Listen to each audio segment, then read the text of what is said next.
Hey hello everyone, welcome back to our channel First Little Step. இன்னைக்கு நம்மளுடைய வீடியோவில் கலத்தப்பம் தான் வந்து செய்ய போகிறோம். இது வந்து ஒரு கேரளாவில் ரொம்பவே ஒரு ஃபேமஸான டிஷ். இது பண்ணுறதுக்கு என்னென்ன இன்க்ரீடியன்ட் வேணும் அப்படின்னா, ஒரு பவுலில் வந்து குட்டி குட்டியாக கட் பண்ணி வச்ச கோகோனட், அப்புறம் செசமி சீட்ஸ், பாயில்டு ரைஸ், துருவன தேங்காய் ப்ளஸ் ஒரு 5-6 ஏலக்காய், ப்ரௌன் சுகர்.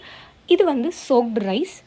மிக்சர் கிரைண்டரில் என்ன பண்ணணும் அப்படின்னா, ஃபஸ்ட்டு வந்து இந்த ஊற வச்சுருக்க அரிசி, அதுக்கப்புறம் துருவி வச்சுருக்க கோகோனட், 5 to 6 இலைச்சி ஆட் பண்ணிக்கோங்க. அடுத்தது ஒரு கப்பில் வந்து பாயில்டு ரைஸ். இது எல்லாத்தையும் போட்டு நல்லா மிக்சர் கிரைண்டரில் நல்லா இது மாதிரி இந்த ஒரு கன்சிஸ்டன்சியில் நல்லா கிரைண்ட் பண்ணி எடுத்து வச்சுக்கோங்க. நெக்ஸ்ட் நம்ம என்ன பண்ணோம் அப்படின்னா, ஒரு பேனில் வந்து ப்ரௌன் சுகர் ப்ளஸ் வாட்டர் இது எல்லாத்தையும் போட்டு ஒரு சுகர் சிரப் மாதிரி நம்ம ப்ரிப்பேர் பண்ணோம்.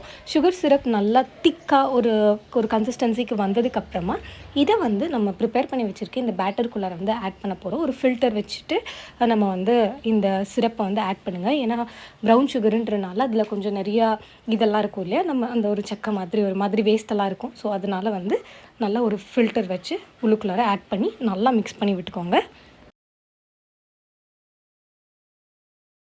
ஸோ அடுத்தது குக்கர் வச்சுக்கோங்க. குக்கரில் வந்து கோகோனட் ஆயில், ஸோ தாராளமாகவே வந்து கோகோனட் ஆயிலை வந்து ஊற்றிட்டு அது சைடில் எல்லாத்தையும் வந்து இதாகிற மாதிரி நீங்கள் ஒரு ஷேக் பண்ணிக்கோங்க. அப்படி இல்லாட்டி ப்ரஷ் இருந்ததுன்னா ப்ரஷ்ஷில் வந்து நீங்கள் அந்த சைட் வால்ஸ் எல்லாத்தையுமே இந்த கோகோனட் ஆயில் படுற மாதிரி இது பண்ணிக்கலாம்.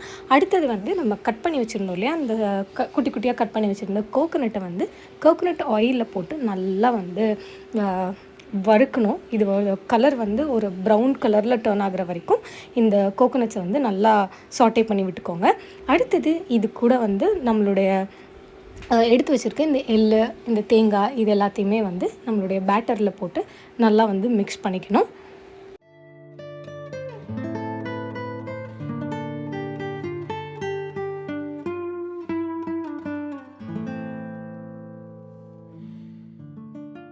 இந்த பேட்டரை நம்ம ஆல்ரெடி குக்கரில் இருக்கும் இல்லையா, அந்த கோகோனட் ஆயில் கூட இருக்கிற இதில் வந்து அப்படியே வந்து ட்ரான்ஸ்ஃபர் பண்ணிக்கோங்க.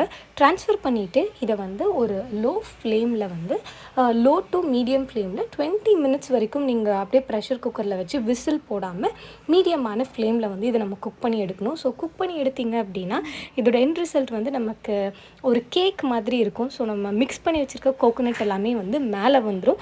இதை நீங்கள் ரிமூவ் பண்ணுறப்போ என்ன பண்ணுங்கன்னா, கிட்டத்தட்ட ஒரு 2 to 3 hours வந்து அப்படியே விட்டுருங்க. விட்டதுக்கு அப்புறமா இதை நீங்கள் வெளியே எடுத்திங்கன்னா நமக்கு வந்து ஒரு கேக் மாதிரி ஒரு ஷேப்பில் இருக்கும்.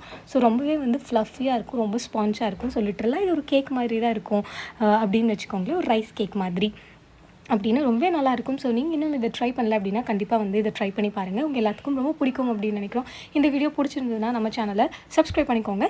கூடவே இருக்கிற பெல் ஐக்கனையும் கிளிக் பண்ணிக்கோங்க. உங்கள் எல்லாத்தையும் நாங்கள் அடுத்த ஒரு வீடியோவில் சந்திக்கிற வரைக்கும் எல்லோரும் சந்தோஷமாக இருங்க, பத்திரமா இருங்க. பாய்.